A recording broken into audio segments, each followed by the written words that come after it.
He was a mining foreman, and he was very proud of that. The first black one that they had, along with another man, Mr. John McCain, who was one of his dear friends, and consequently he called as many of or wrote to as many of his relatives as he could, and tried to tell them that there were many jobs available, and that the company was very good to the miners' families.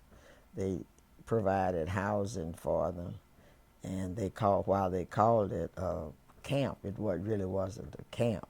It was just a lot of housing, I guess, except for the fact that they were uh, houses built, frame houses and so forth, as compared to the housing projects later on. But and then the houses were not close. They were safe, pretty good distance apart. So they provided housing and medical care and school, and they also had uh, competitive sports where they had in other areas where they had uh, plants and so forth in Fairfield and areas out that way. I can't remember all the names. And then East Scooter and another mine was uh, in close to Winona, and the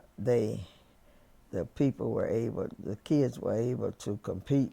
Who went to school were able to compete with the other schools. And then they had something similar to parks. They had benches under a number of the trees, so that during the summer months they could have picnics. And it really was a great big step away from the country. The Hopewell, Alabama, they just thought they had it made, I guess, like people left here going to New York and Chicago and all.